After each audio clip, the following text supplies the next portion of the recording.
Now, your health, your safety. This is ABC7 News. Hi there, I'm Kristen Z. Welcome to not our show, but your show. We say that because every day at 3 o'clock, you'll get a chance to ask questions to experts and watch them answer in real time. You can do that by watching our live stream on Facebook Live or YouTube Live right now. We're also on ABC7news.com and our app. So today we have an employment attorney with the Reddick Law Group. She is here to answer anything employment or unemployment related. So you'll want to post your questions on our Facebook live stream, YouTube Live, or check out our Instagram stories to submit a question. Or you can just say hi and leave a comment for us. That's appreciated as well. So remember, we don't take breaks on live stream, so you'll get extra content and more questions in. So with that, let's get started. As you've probably heard, nearly 3.3 million Americans applied for unemployment benefits 2 weeks ago. Economists predict the nation's unemployment rate could approach 30%. It says 13% in the script, but I've seen some other numbers about 30%, so we're going to try to clear that up with our expert. So joining us to answer your questions is employment attorney Angela Reddick-Wright of the Reddick Law Group. Thank you so much for making yourself available today, Angela. Thank you for having me on. Absolutely, because a lot of people are either losing their jobs right now or worried about losing their jobs, so they have a lot of questions with regard to employment. And the first thing I want to clarify is this. I've seen some numbers with regard to 13%, but I've also seen some that said that this economic freeze could eventually send our unemployment soaring to 32%. Of course, there are all sorts of models out there, but what are we realistically looking at? Well, I agree with you. I've seen the same numbers that have us at about 30% at the height of this pandemic. I think the reality is that the story is unfolding every day. As we speak, businesses, large and small, are making decisions about whether they can continue to keep the doors open, whether they can continue employing individuals, whether they're working direct because they are essential businesses, or working remotely from home. So while there are different statistics out there, predictions out there, I don't think any of us know for sure at this point. We can only hope that things start to turn around quickly and get our economy back to moving. Yeah, and even if people don't lose their jobs for good, I mean, we're still looking at people who are going to have their hours cut and therefore incomes drop too, right? Right. All right. Exactly. So we're facing a couple of scenarios, either people who are being terminated or laid off 100% or outright, or their hours are being reduced, or they're being asked to take a cut in pay, or to work on reduced hours, or to just be creative as a way to try to get around this situation and to keep as many people employed as possible. Okay, with that, I want to jump into our Facebook and Twitter friends' questions for you. Robert asks, I've changed my bank since last year's tax return. And he's probably asking that because we all know that how much you receive from the federal government due to this stimulus package is based on your tax return. So he said he's changed his bank since last year's tax return. Old account is no longer active. How can I update the IRS of my new account information? I tried calling, but they appear to be on lockdown and are not working from home. I'm not a finance expert, but what I would recommend is if you work with an accountant or someone that filed your taxes, that it would be best to reach out to them and to see if they can help you do the necessary update to ensure that you are in the database and that you're eligible to receive the funds available. Okay. By the way, how much can people expect to receive, individual and family, and what is the income threshold? Right. So for individuals, if you make up to $75,000 a year, you're eligible for $1,200 as an individual. And if you make up to $99,000 a year, which is the max, you'll receive a portion of that. We haven't heard yet exactly what the apportionment will be beyond $75,000. And then for couples, married individuals, The couple that makes up to $150,000 a year will be able to receive $2,400 per household and an additional $500 per child or dependent that they have in the household. And then couples that make up to $198,000 a year will be eligible for an addition, well, won't be eligible for $2,400, but will be eligible for a smaller amount. And again, we're waiting to get the exact numbers there. And they also will be eligible for $500 per dependent that they have in the house. Okay, Angela. Alicia asks, how long is the process to know if you got approved once you applied? I assume she means unemployment. Yes, unemployment. Unemployment, one of the great things about what's happened in our state government and locally, and then it's also supported by the federal stimulus package, is that normally individuals would have a waiting period, usually a 1 week or more waiting period before they can apply for unemployment. Right now, individuals can apply as soon as they know that they've been terminated or laid off due to the COVID-19 pandemic. Of course, the EDD, which is the state agency that individuals would go to apply for unemployment, like many government agencies right now, is really backed up, and their phone lines, or when you call, they're busy. Their website can be a little slow sometimes when you're trying to apply online. But the best thing is just to keep trying, and you will eventually get through. But there officially is no holding time period or waiting time period to qualify for unemployment benefits. Okay, Terry Chang is asking on Facebook right now, my wife works about 20 hours a week and she's missing half of those hours right now. Can she still sign up for unemployment? I assume yes. Yes, yes. Those individuals who've been impacted and that their hours have been reduced can apply for unemployment. You'll have to answer the questions to see exactly how much you qualify for, but again, part of the emergency unemployment laws that have been put into effect is that it waives many of the requirements that we would normally see, i.e., such as, or for example, that if you're still working in some form or another with some amount of hours, that you would not be eligible for unemployment. So even if your hours have been reduced, you can qualify for unemployment.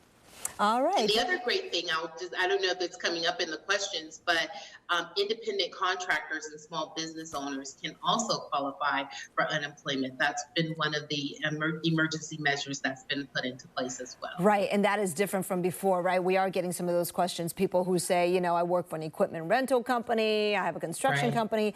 Nicole Potgieser, I'm sorry if I didn't say that right, Nicole. It's a great name. Hi, Nicole. She's asking, I've exhausted my annual EDD from last year until mid-May. Do I have to wait? I've tried to reapply and it says I have to wait. Well, that should not be. One of the things that's happened with the federal stimulus package is for individuals who have run out of their normal state unemployment benefits, it's adding an additional 13 weeks. So maybe our state EDD is still trying, everyone is scurrying, really trying to understand, one, what the federal stimulus package offers and what it means, but also trying to put measures in place to actually comply with the measures. So our state EDD department may be a little bit behind in terms of implementing some of those measures, but the federal government is offering to state agencies funding for an additional 13 weeks for individuals who've run out of their unemployment benefits. Okay, Carol says her mom gets a pension and SSA retirement. She doesn't file tax, so does her mom get a stimulus check? You know, that is a question for an accountant or a tax expert, but I believe that part is based on your annual income. I'm not sure if they have made exceptions for individuals that receive Social Security or that are receiving a pension, and particularly if it's a government pension. But I would definitely ask the person that files your tax returns. And even I've been on the phone today with my own accountant asking questions like, you know, what are the requirements for the payroll tax relief and other relief that are provided to small business owners? And I can say that even accountants and tax specialists are still trying to make sure they fully understand exactly what the stimulus provides and the steps that one would take to comply with some of the provisions. All right, Angela, thanks so much. Stick around because we're going to move over to Facebook now to answer more viewer questions, take a short break on air, but be back with more. So stick around. In commercial break. All right, Angela, and we're currently on commercial break on air, but let's continue to answer viewers' questions on our app, on Facebook, and other means on social.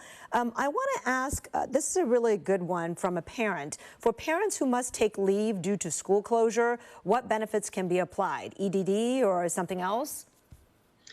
Right. So let's back up for a second. There is most companies or school districts, of course, have sick policies, sick day policies, vacation policies, and other leave policies.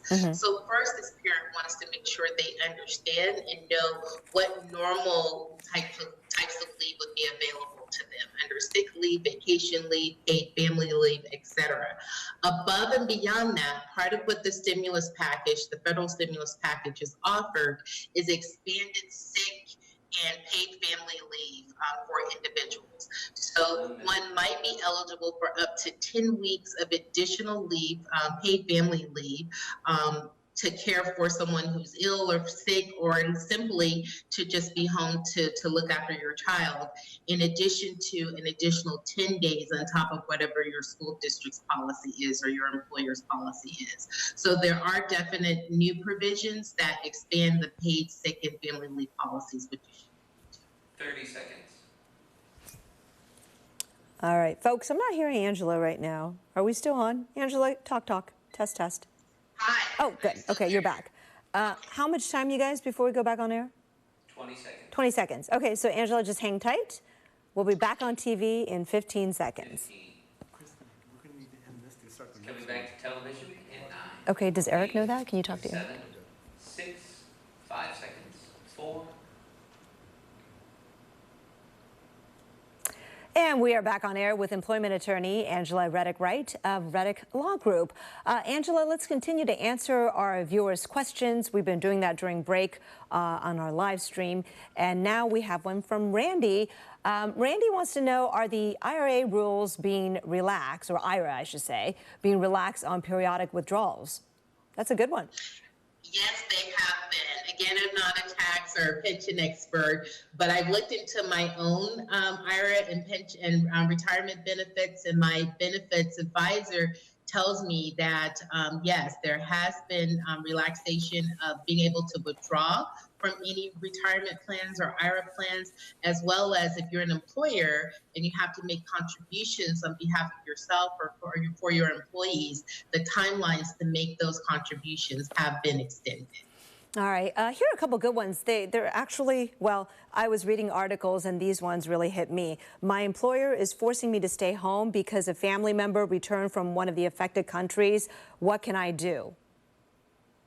Well, so it depends on what your employer has done across the board. If they have set a policy that anyone that is themselves returning from a place that has the high numbers in terms of the pandemic or the virus, or they're saying that anyone who comes into contact with or actually has the virus has to stay home to protect others. In this instance, given the situation, that is appropriate, but the employer has to act equitably and evenly across the board. It has to show that it's extending that requirement to everyone in the company, not just certain individuals or certain individuals coming from a certain country, i.e. China or Italy or places that have been tagged as causing, quote unquote, causing the virus. So it's appropriate for your employer to take steps to protect yourself as well as others in the environment. Just has to make sure it does that in a fair and non-discriminatory way. All right, Angela, thanks so much. And I know that our audio isn't perfect right now. It is a technology issue, but rest assured that this is still valuable content and great information, so we're going to keep this conversation going. Jessica wants to know if there are any additional resources for people who are self-employed in the construction landscaping, house cleaning businesses, for example. Yes, well, those individuals certainly would could qualify for some of the small business loans or loan forgiveness programs that are extended to small businesses. And if they actually are not able to work or that they've had a substantial reduction in their work, they may also apply for the unemployment benefits that have been extended to business individuals, independent contractors, and small businesses. So I would definitely look at those resources. And for those of us who live in the state of California, a good starting place to understand all of this is our own state employment development department website. That's www.edd.ca.gov. Okay. Even if it doesn't answer the question directly, it will lead you to a site that can answer the question. All right. Julia Sanchez wants to know, I work for a nonprofit organization. Could you collect unemployment? I would think so, right? Yes, nonprofits are considered employers as well. So the new laws and expanded policies apply to private business owners, small business owners, nonprofit employers. There may be some exceptions in the public sector entity, but definitely for private and nonprofit sector employers, it applies. Okay. Amora Burton wants to know, when will EDD begin paying the extra $600, and is it retroactive?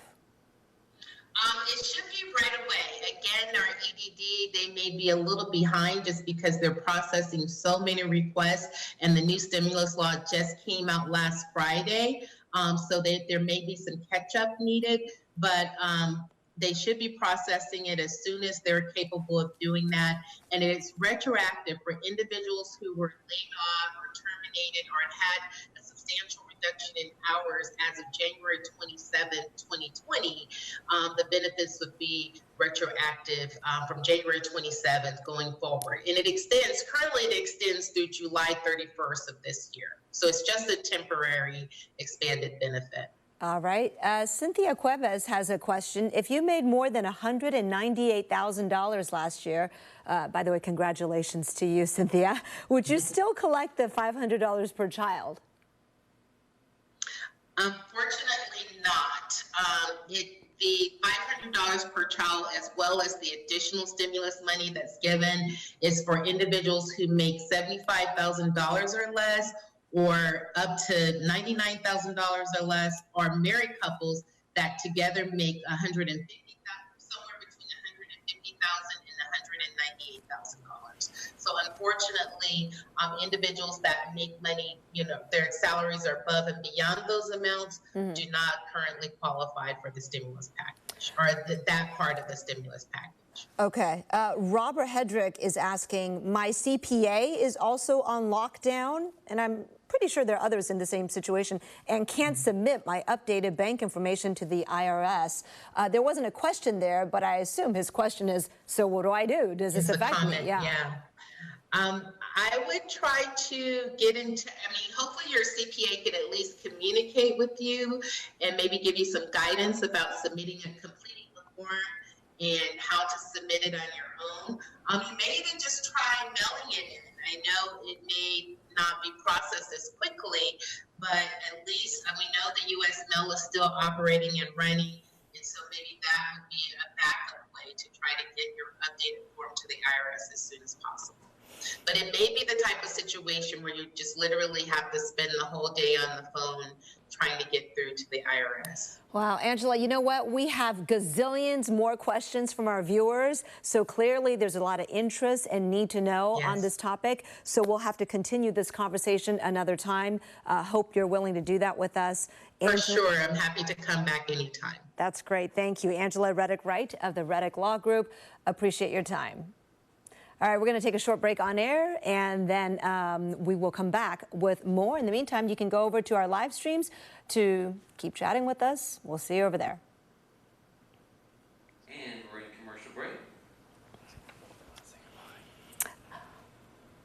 All right, folks, we got to say thank you to Angela. That was great info. And you can look at our Facebook post in which, Angela, if you have the time, if you could check in with our Facebook post and answer some more of those questions. If you have the chance, that would be great. We really, really appreciate it. This is valuable public service. I appreciate it. I'm happy to come back anytime. All right. Thank you. Bye-bye. Bye-bye.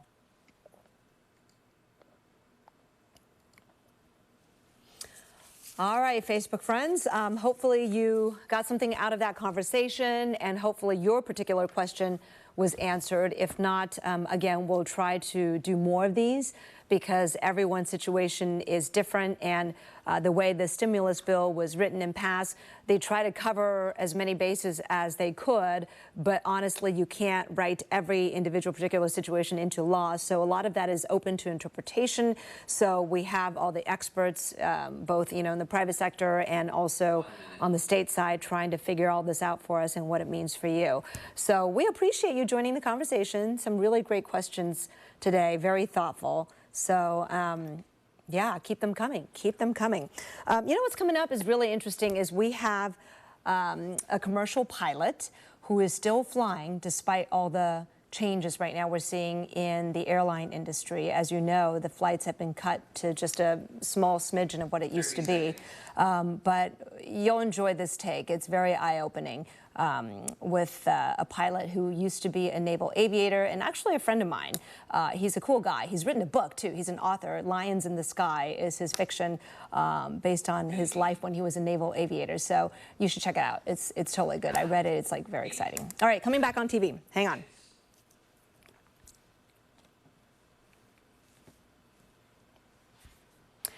The coronavirus outbreak has certainly changed the airline industry dramatically. Around the world, few people are traveling. Flights in the U.S. have been cut by roughly 80%. Joining us with a unique perspective of what it's like right now in the sky is a Bay Area resident who's a commercial pilot for a major airline. Welcome, Paco Chierici. Paco, how are you? Good, Kristen. How are you? I'm doing fine. I can see you're in a hotel room. That's a pilot's life, right? You're waiting for your next flight. Where are you? I'm in Phoenix, actually in Scottsdale right now. Yeah, waiting for my red eye to New York City, Kennedy tonight. All right, I know a lot has changed in a short amount of time. Can you tell us from airport screening to takeoff to landing what it's like right now for you? Yeah, it's surreal. I think is probably the easiest way to encapsulate it. The screening checkpoints are empty. The airports themselves are mostly empty. The planes, I think, are 20 to 30% full. I had an experience yesterday. I think I shared it with you earlier, but I took off out of LA in the middle of what should have been a really busy weekday, and I was the only plane moving at LAX. There were no other planes taxiing. There was nobody landing. There was nobody else taking off. It was really surreal. Yeah, we're looking at some of the pictures that you sent in of empty airports and just cities, too, that you've been to. Hardly people, anybody out and about. But I want to ask you, you've been flying commercially for over 2 decades, right? Clearly, this is a first. But after 9/11, right, it wasn't even like that. And how long did it take you to bounce back as an industry? Well, as an industry, 9/11, there was a number of things that happened after 9/11, so economic factors that really snowballed the impact of that particular moment. And the industry itself suffered for 10 years, but there were a lot of other things that contributed to that. Mm-hmm. So during the period just after the towers went down, nobody flew for 4 days. So obviously we weren't flying empty airplanes because we weren't flying at all. And once we started flying again, the passenger traffic actually bounced back pretty quickly. Yeah, so it really did. And so I want to ask you about the passengers, right? What are you noticing right now about the passengers who are still flying? And it's not a lot of them. Well, I mean, I try to maintain as much social distancing as possible. I fly with a co-pilot who is about 3 feet away from me, but, we don't really, we don't shake hands like we normally do or clap each other in the back or anything like that.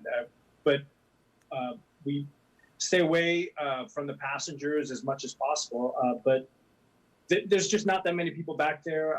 The one thing I've noticed is that people, when they do have to come into contact with each other, are incredibly polite, and they take just a little bit of an extra moment to, make sure everybody makes a little bit of eye contact, and there's that kind of shared trauma. Yeah, no, I can see people kind of coming together and supporting each other during times like these, right? But I want to ask you, I saw a picture of you wiping down your cockpit controls, and then all the passengers had on their masks. And given that, and given the sanitizing the airlines are doing, do you feel like it's safe if you did have to fly right now in terms of your exposure? Yeah, I mean, it's clearly not as safe as being at home in a contained environment. I think it's as safe as it can be in the execution of our job. Only pilots go into the cockpit. They deep clean the cockpits every night, and then between every flight they clean the cabins in a way that I've never seen before. Like they're really taking great care and spraying down all the surfaces and wiping down all the tray tables, even though there's only 30 or so people on every flight. Yeah. But I think the airlines are really taking this incredibly seriously and doing the best that they can to mitigate the possible spread during the course of the event. Yeah. Well, Paco, it's certainly a time of change. I know your hours have been cut and, it's industry-wide. We don't know what's going to happen, but you having been a naval aviator, I guess you're not afraid of much, and it doesn't sound like you have any fear right now, although you are taking precautions. We do appreciate you being out there providing the service for the folks who absolutely have to fly. But take good care of yourself. All right, I will. Thanks, and you too, and everyone else. Yep, safe travels, Paco. Okay, we'll be back on air with Dr. Alok Patel's doctor's note, but we never take breaks on our live stream, so you can join the conversation there. All right, we're in commercial. Hey, Paco, are you still there? Did we disconnect with Paco? Is he gone? Is he still there? No, he's still there, right? You can talk to him now. Okay. All right. So Paco's taken off. He's got a flight to catch, actually, that he's going to be flying. But I really appreciated him taking the time to share that perspective with us, talking about like over LAX and you're the only plane in the sky and you're not seeing anybody else landing or taking off. And that's never happened before. I mean, he's been flying for 23 years and it's definitely unprecedented and surreal right now. Hopefully you're doing well. And, even though there are some folks flying, hopefully you're not doing that for pleasure. I had a spring break trip that I had scheduled, but I canceled it, not only because I don't want to go somewhere else and expose my family. I don't want to go somewhere else and bring whatever I might have from this area over to that area. Because let's say that area was more remote and relatively untouched, but here in the Bay Area, let's say we're exposed, right? You don't want to bring whatever you got over there. And, that's how it gets populated everywhere, right? That's how the virus spreads. It's really the aviation and the global world that we have, the traveling and just the fluidity. So at a time like this, it is best for sure to just stay put. For your sake, for grandma's sake, for everybody else's sake. Experts agree. That is how we contain it. Limit your travel, stay close to home. As you heard, the Bay Area has extended the 7 counties here are shelter in place through May 3rd. So that announcement coming officially today. So heed that message to just stay close to home and only go out for essentials. All right, we're coming back on air, so hang on.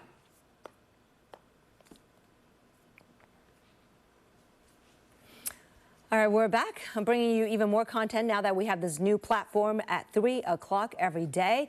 And now we want to bring you our special correspondent, Dr. Alok Patel. He is part of our coronavirus team of experts. Every day, he's going to talk directly to you in a segment we are calling Doctor's Note. Today, he's addressing a looming question. Can pregnant moms with COVID-19 pass it to their babies? Recent studies suggest it might be possible. Newborn babies can be infected from mom right after birth from close contact, but we're specifically talking about vertical transmission, or passing the virus to babies while they're still in the womb.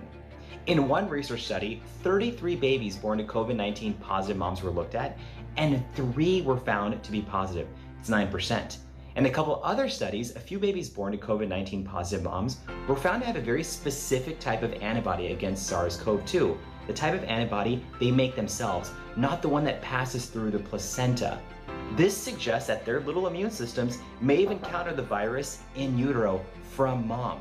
Now, keep in mind, we're still in an early phase, but all these studies suggest that vertical transmission is possible. And this just underscores the importance of screening all expecting moms for COVID-19 and following strict isolation guidelines during the delivery process. By the way, for all of you that are wondering, all the newborns in these studies did remarkably well. Babies are amazing. Stay safe. All right, that is reassuring to hear about the babies especially. Dr. Alok Patel with that. Thank you so much. And thank you for joining us on this new experimental interactive show. Our experts answered a lot of your questions seconds after you asked them on our live streams. So thank you so much for taking part. Keep sending us those questions on Facebook and our live platforms. We're tracking the ones that were not asked, of course. We'll save them for next time, so make sure you keep watching. We'll be back here and online tomorrow at 3 o'clock with another expert. For now, stick around for World News Tonight, which is starting right now.